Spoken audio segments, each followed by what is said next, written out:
that is how we are all moving after Marvel's special presentation, The Punisher, has officially dropped, and I have some mixed feelings about it. So first off, if you haven't seen it and you're a big fan of The Punisher, should you even watch it? I think you definitely should.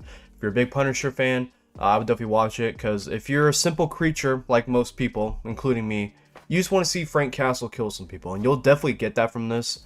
And I think now we'll get into spoilers. So if you're looking for a spoiler-free video, this isn't it. So sorry about that. So just go watch it. But I was expecting more information on why Frank Castle just doesn't care about the anti-vigilante task force.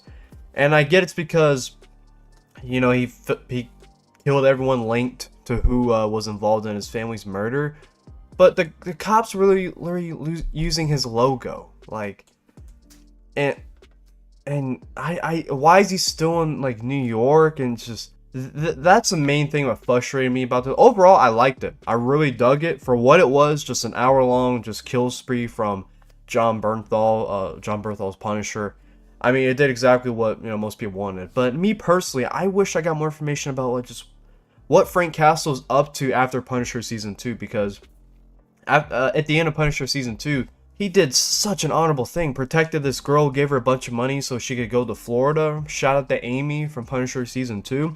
So I guess maybe he felt like, you know, he finally got to take his, like, he finally sent off his kid to college, and now it's kind of like, you know, what most parents go through. It's like, what now? Like, my kid's not home anymore. So maybe that's why he went to a spiral. He's having all these hallucinations, PTSD going on. I don't know, maybe that's the main reason, but they were trying to say that, like, he killed everyone he wanted to kill, and like he just went into a depression, started self-harming himself, taking some drugs, and his PTSD was really bad from the looks of it. So it's also a shame we didn't really get to see Kurt. Like, I hope Kurt's still alive. We don't know, because he saw a bunch of hallucinations. We got a cameo from Karen, but she was another hallucination. So I wish we got to see what Kurt was up to, potentially. Maybe Agent Madani, you know, a big character in the Punisher show. None of them make an actual appearance. Kurt was just a hallucination. I wish I got to see what he was up to. You think he'd be helping, or you think maybe Punisher would go to Kurt for help with all these problems he's having, but he doesn't.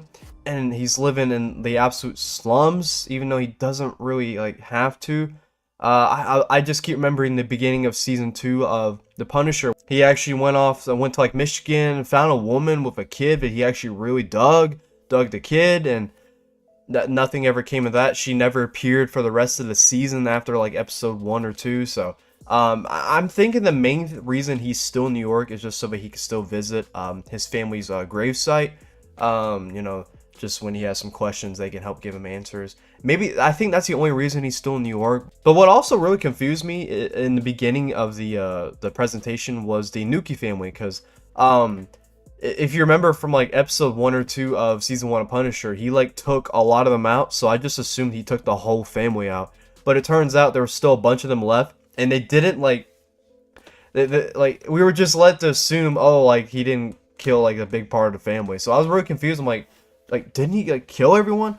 But apparently he took out the last strays of them, except for Mama Nuki, aka Ma Nuki. I don't even think they ever said what her name was, which is kind of crazy. But I'm pretty sure her name is Ma Nuki from the Punisher comics. But yeah, she also was kind of dumb here. So she put a big bounty on his head, you know, for killing her entire family. So she's like, I'm gonna watch you die. But it's like, she literally creeped up on Frank. Frank didn't know that she and her bodyguard was behind him, so she easily could have just shot him, and then boom, he's dead. But I guess she wanted to watch a bunch of people, you know, kill him, and then have to pay that person. It's like, you could have just done it without paying someone, because you're right there. You just needed a gun, or your bodyguards needed a gun, and you would have killed Frank. So I don't know why she needed to have this big miraculous, you know, plan of putting a bounty on his head. So I know I'm talking a lot of negatives right now, but I did enjoy this. But I definitely got to get some of the negatives out of the way, because I'm puzzled up here with a few of the choices. But overall, let's get to the good parts. Even though I wanted to know what Punisher was really up to, and it didn't really go into that, It brought us a tight quarters. Punisher is going up against like 100 people, and it's him or them, and ends up taking them all out, and it's just brutal, gritty. It's everything I wanted. I love the action. It just kept going from scene to scene, starting in his hotel room, then it went to the hallway, then it went to upstairs, then it went to the balconies, then he jumped off the balcony, and then a guy threw another guy off the balcony to land on him, and he goes to between two buses, and it kept switching, and then it goes back to the streets where he eventually saves this family.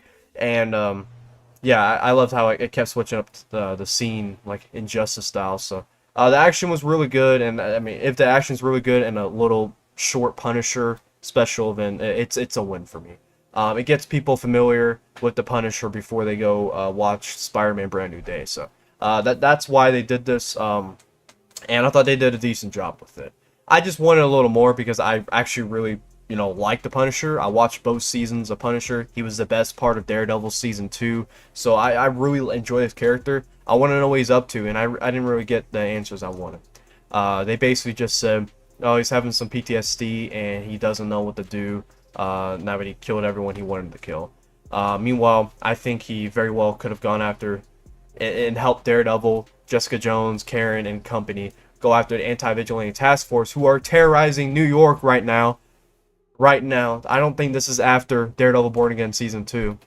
I think it's during it. I can't prove it though, because the Daredevil Born Again just messed up a lot of things. Like, is it taking place during Thunderbolts? Because season 1 came out in like 2025 in March, and then Thunderbolts came out in May of 2025. So where is Daredevil in the timeline? Because wouldn't you think the Thunderbolts would have a big problem with Fisk going after vigilantes? Like, is the anti-vigilante task force going after the freaking new Avengers? Like,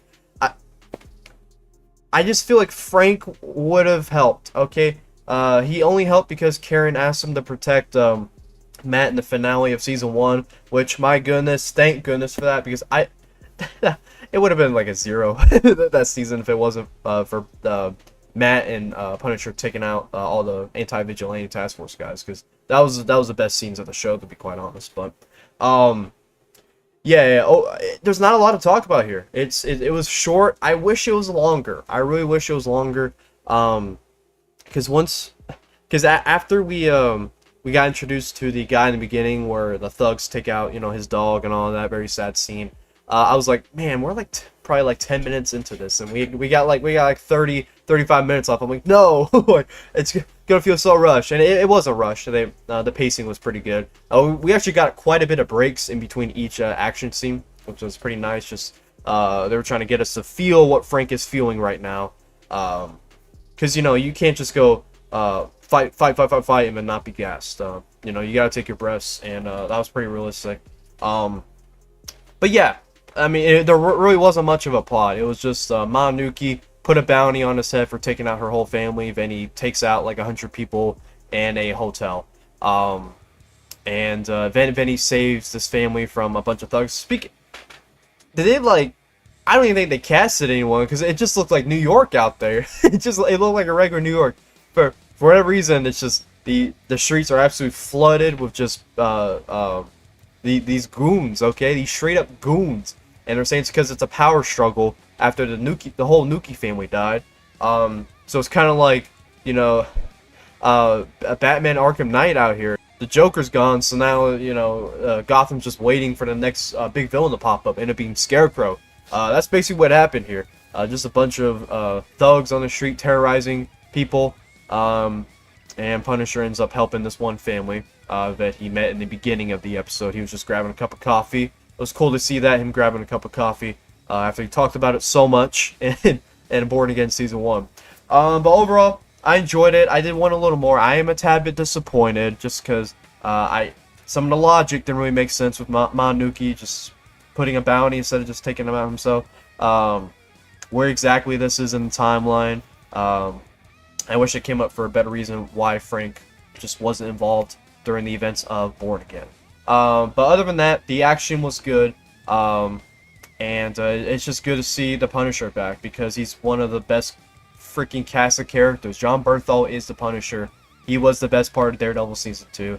I enjoyed his season 1 and season 2 of his own show, and besides Born Again, his couple appearances there, we hadn't seen him since 2018, 2019, something like that. So thank goodness he's going to be in Brand New Day and what looks like to be a pretty significant role. I hope so. So he'll be a good balance to Peter, who, you know, Peter loves humanity so much, he's willing to cure villains who are going to die no matter what when he sends them back. Curing them doesn't make a difference. Spider-Man was so stupid in No Way Home. But that's how much he loves humanity. And then you got Punisher, who was willing to kill. As we saw at the end of this presentation, I was like, oh, is he going to like let this guy off the hook? He's just going to, you know, scare him straight. But then the old guy who got terrorized by him was like, kill him. And he's like, and Punisher obliged. And I kind of, that was funny, because for a second I was like, oh no, don't make him like Daredevil, where, you know, he scares people straight, you know, and doesn't kill them. So he ended up killing the guy, so that made me happy. But yeah, I dug it. There's not a lot to talk about. If New Rockstars comes out with like a 30-minute breakdown, I'll be shocked, because I mean, it's not a whole lot to talk about here. But that's just my general thoughts on Punisher One Last Kill. Make sure to let me know what you guys think in the comments. And if you enjoyed this video, make sure to like, subscribe. And as always, God bless you all.